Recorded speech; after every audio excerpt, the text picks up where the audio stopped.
Hi everyone, welcome back to my channel. I'm Amy and this is my lockdown diaries. This week I've not done much, I've just been working. So today is Thursday and I've not really got much to tell you. So what I thought I would do is, I've been meaning to do a video called the Introvert tag. I've been meaning to do that for ages. I watched the video that Gladwin did and that was in March, and I've been meaning to do it since, so I thought I'll do it now in this video. But the questions are quite deep, so what I'm going to do is I'm not going to answer them all in one go. I'm just going to answer them sort of throughout today and tomorrow. That's my plan anyway. So yeah, we'll see how that goes, and I'm gonna be intersperse some of the day in as well, so that it's not all just questions, but we'll see what happens. So yeah, I can't remember I think we're on week 11 now of lockdown. The sun's gone in, it's now miserable. That's the dishwasher finishing, if you can hear that beeping. I'm obviously still working at home. Not much to report really. So yeah, let's get on with these questions. The first question is, what is the meaning of life? So I told you the questions were quite deep. What is the meaning of life? It's a funny one really, isn't it? Because when you think about it, it's all a bit weird. Like, you're born, you spend time in school, and then you leave school and you think that's a big deal, but actually it isn't. You spend most of your school time working towards your GCSEs, thinking that they're the biggest thing that's ever going to happen to you, and actually, in the grand scheme of things, they're not. And then you leave school and you go to college, or you start working, and that's what you do for like 50 years of your life. You work, and in between you might find somebody to have a relationship with, or you might have children, or you might not. You might get married, or you might not, and then you spend most of your days working. I don't know, it's a weird question.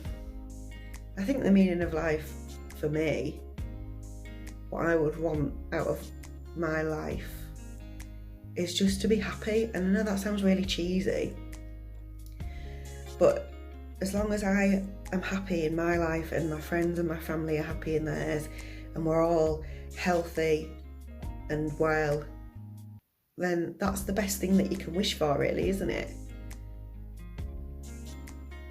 Don't really, anything else good is a bonus, but as long as you're all happy and healthy, then surely that's the meaning of life. I don't know, maybe I'm waffling, but that's my answer to the first question. What is the meaning of life? Okay, the next question was, is it worse to fail or to not have tried? And I'm going to say to not have tried, because you could try something and fail and think, well, at least I've tried. But if you didn't try something, you would always be wondering, what if? So I think it's better to try than to fail without trying. That doesn't make sense. It's better to try. Otherwise you'll never know. I don't know why that was so hard. When do you feel most confident? I'm going to be cheesy, but I'm going to say when I'm with my family and my friends, people who love me and who I love. who I'm most comfortable with, then I think confidence just comes with it, because you know that they're not judging you, or you can just be your complete self with them. So yeah, that would be when I was most confident. Can't get my words out. What makes you most uncomfortable? Homophobia, racism, people who fat shame, negative behaviours really. Yeah, I think it probably is a lot of us that would be the same, and they will be uncomfortable with that.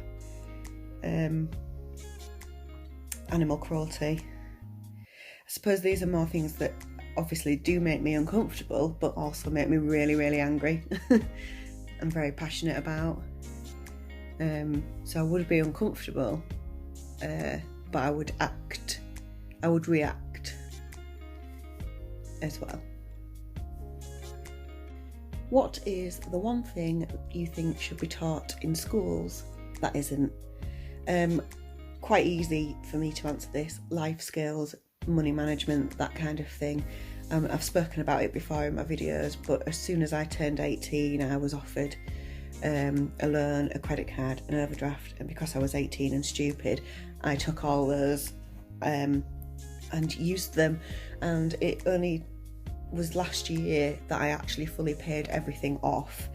I mean, over the years I'd taken more credit, so it wasn't like a massive amount that I'd been paying off for 10 years, 11 years, 12 years. But yeah, money management, life skills, you know, we did things in food tech, which would be like make a pizza, which is fine, but we weren't taught how to boil an egg, or poach an egg, you know. I don't know, just general life skills. Definitely money management, things like what you need to do to be able to get a mortgage when you're an adult, because I worked in a bank for 7 years and I still don't know fully what I'm doing in the whole mortgage thing. What else would I say? Things like how to use a washing machine, how to iron. I mean, I don't iron, but just and for everybody, because I think, like, and probably it's not so much now, but I know when I was at school, I feel like this was a thing, and definitely when my parents were at school, like the boys would do something like woodwork or metalwork, and the girls would do food tech. I'm not sure if that is, hopefully it isn't a thing now, and I don't think it was as much when I was a kid, but definitely when my parents were. And I just think everybody should be an inclusive thing. Everybody should learn how to be an adult. You know, you go to school and it's a big lead up the whole of your school life to GCSEs, which is what I said earlier. This wasn't supposed to be a GCSE bashing vlog, but anyway, and then you leave and it's like, oh wow, now what do I do? You're just sort of thrown in. And I do think there should be some life skills taught in schools as well as the normal subjects, maths, English, science, etc. Because actually I think everybody is going to use life skills in their future. Not everybody is going to use science or maths in every aspect of their life. But anyway, I'm rambling, and yeah, that's my answer.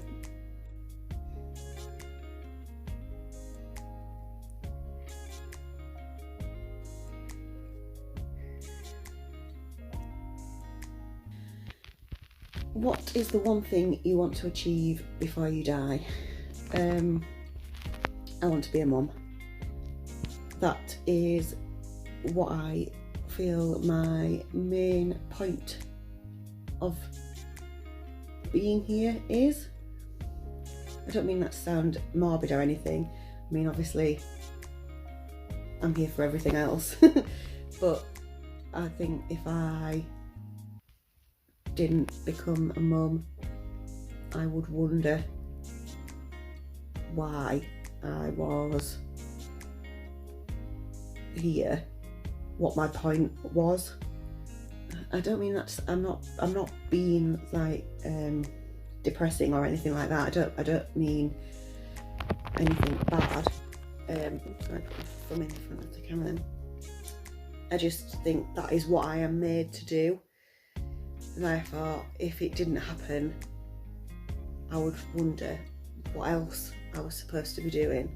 That's a better way of describing it. I'm not meaning it in a morbid or, you know, anything terrible way. But yeah, that's the main thing that I want to do before I die. And also be a homeowner. Those are my two things. I know it said one thing, but being a mum is my ultimate goal. Everything else, you know, if I didn't become a homeowner and I had to rent, that wouldn't be the end of my world. But if I wasn't a mum, my world would definitely be different. So yeah, being a mum. What do you think is your worst trait? I'm gonna have to say that I am quite negative about myself. Not all the time, but I know that I've had comments from people who watch these videos saying stop apologising, because I always say, oh, sorry about my hair, or oh, I'm waffling. I always say that. Probably said it in this one. So I think I put myself down a bit, but not in every aspect of life. I'm not completely downtrodden from my own views of myself. Also, probably not a trait, but I worry too much. Can't help that. That's not something that I can help, unfortunately. But I do worry about anything and everything.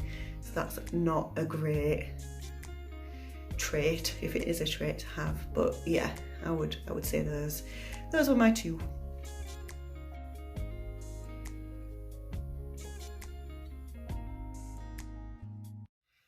Hello, good morning. It's now Saturday. I come to you looking like this because I've got a face mask on. I'm not sure that you can see it. It was like a little sample. It's this Temple Spa Truffle-esque Ultra Hydration and Radiance Mask. It's got gold in it and all sorts. Doesn't tell me on there, but yeah, gold and diamonds and all sorts. So I've just put that on. Got to leave it on for 20 minutes. Sorry, I keep putting my hand in the way. Which is why I've put my hair up so that it's not getting in it. So I thought I'd answer the rest of the questions. There's only 5 more to go. Also, if I go cross-eyed, it's because I haven't got my glasses on, so don't laugh. So yeah, let's get cracking. So the next question was name 5 beautiful things in your world, which I thought was nice. So I am going to say, in no particular order, animals. I think you get so much love and just joy from animals. I am a massive animal lover. I'm vegetarian. I've spoken about it before. So animals, yeah. I mean, I'm nearly 31 and I've never not had a pet for a long period of time. When I was little, we had a cat. Then when my brother was born, we got a puppy. You know which one I was more excited about. Nah, I'm kidding. Or am I? And then she died when she was 12. And then we got Smudge, who we've still got. When we had Alan and I had Bella, and they both died within 2 weeks of each other a couple of years ago, both in really freaky, tragic circumstances. So yeah, we've always had animals. So animals. Number 2 goes without saying really, family and friends. I'm very lucky to have a really good family and a really good, small but perfectly formed friendship group, which I'm really happy about. Number 3 is where I live. I live literally walking distance to the moors, about 10 minutes from the sea, and you can actually see the sea from our mum and dad's bedroom window, and like an hour from the city, but I'm definitely a country girl. Oh, that was the chair that I'm sat on. No, just repeating it just in case. What number am I on now? Number 4. So we've got animals, family and friends, where I live. I think in general, especially at the moment with what's going on, the NHS is just something that is invaluable, and we are so lucky to have something like that in this country. And number 5 would be that I am in, I'm in quite a good position. I'm lucky enough to get on well with my family. I'm not in any debt anymore. I've got a good job, I've got a car. I'm in a lot better position than some other people, and I think it's good to remind yourself of that. What memory instantly makes you smile? And when I read that question, the first thing that I thought about was my grandparents, my nanny Helen and my granddad Len. I lived with, me and my mum lived with them for the first 3 years of my life. They've always been a massive part of my life, always. We used to go all over. We used to go on holidays with them. In the summer holidays when mum and dad were working, we would mostly be with them, and a lot of you will know that my granddad is like, so cute. He's like my hero. Getting emotional. So yeah, just them really. Childhood with the whole of my family. So yeah, it's not one specific memory, but my nanny passed away 3 years ago, and the last few years of her life were, she wasn't the person that she used to be, so that was quite sad. But I've still got all of those memories from before that time, which I'm very grateful for. I'm gonna cry. What do you dislike most about our country? I think that's quite a hard question, because I love our country. Really proud to be British. I think probably currently in this present situation of COVID-19, I dislike people. I dislike people, the end. I dislike people's perception of things. I mean, we all perceive things in different ways, but I'm sure you're all aware we've been in lockdown. This is Lockdown Diaries for I think 11 weeks now, and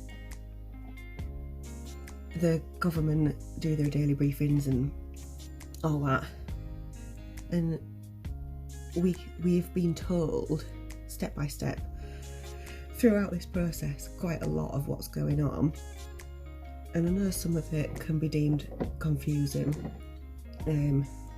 things like that, but what I've disliked most about it is people like reinterpreting things or just making stuff up. So people, before we knew what was going on, before we knew we were going into lockdown, people saying, oh, the army's on standby, they're going to be storming the streets. There was stuff like everything's going to be locked down, we're not going to be allowed out of the house for 12 weeks. I mean, in a way that has happened, but not to such a dramatic degree. Obviously we are allowed out and we can still work and we can go to the shop, you know, and even right at the beginning we were still allowed to go out for a walk for an hour. And it's people over dramatising and basically just making stuff up. That's what I've disliked of this moment. So I'm going to say that's what I dislike about the country at the moment. Is there anything you're obsessive compulsive about? So probably in a sort of not a massive way, in a small way. That's what I was trying to think of. So before I go to bed, I get into bed and before I go to sleep, for I don't know how many years now, I've been saying a certain prayer that we say at the Spiritualist Church, which is, Lord, keep us safe this night, secure from all our fears. May angels guard us while we sleep, till morning light appears. Amen. And I say that before I go to sleep. And I now feel like if I don't say that, I won't be able to go to sleep. So I say that every night without fail. I'm also a bit obsessive when it comes to counting things, like oh god. So say I'm going down some stairs, I'll count them in my head. Not every time, but a lot of the time. And if I can't sleep, I count and I think, right, if I get to 300 and I'm still not asleep, then I might as well just wake back up. I mean, I don't do that every day either, but you know, just little things like that. But I'm not obsessive about anything else, anything too dramatic, I don't think. My friends might say different, I don't know. Where do you think we go when we die? So if you've been watching for a while, you'll know I'm a spiritualist and I go to spiritual church when we're allowed to. Haven't been since before lockdown, obviously. But I'm still not 100% sure where we go. I think our spirit is around. So once somebody dies, obviously their body's gone. But I believe that their spirit is around, and always around. So you sort of can conjure them up with a thought kind of thing. And I think that they'll be there when you're not thinking that they're there, just looking out for you. But also, that one person that you're thinking of knew a lot of people when they were on Earth. So they've got a lot of people to get around. So that's why I think they're not sort of always constantly next to you, but they're always with you. And things will happen. Items will move or go missing and then reappear when in the place that you've looked, stuff like that. And you think, well, who's done that? Somebody up there. And I say that as well, somebody up there, but I'm not sure if I actually think that there is a heaven up there, or, you know, whatever. But I definitely think your spirit continues, and when you die, your family that are in spirit will be there to meet you and look after you. And they do say at church that when somebody dies, they have like a couple of weeks of like a healing period where they sort of transition. So they might come and say goodbye on that night to you when in your dream, and that'll be them. But then you might not sort of get a message from them or something for a couple of weeks. But I know that's not the same for everybody, because my nanny came through at church about a week after she died, just to say that she'd got there okay, which was good for us, because that's what we needed to know.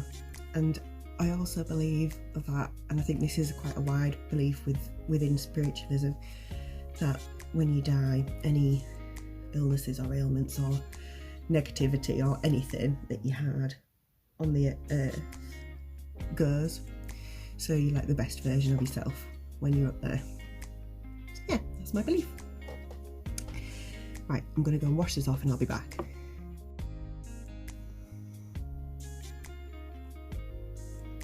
Right, I'm back. I've washed that off. I'm just going to do my weekend morning skincare. I don't do this every day. This is sort of a bit of a treat. So yeah, that's the end of the Introvert tag by Alex Gladwin.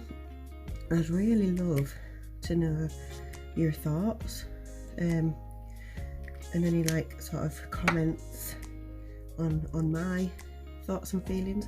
Obviously respectful comments. If you think I'm talking twaddle, then don't be rude about it.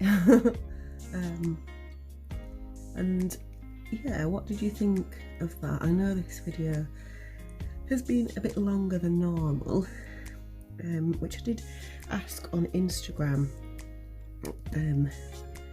what you would like in terms of videos. Like, did you want one big long one of this or 2 small ones? And actually a lot of you did vote one long, vote for the 2 short versions, but I'm actually going to do it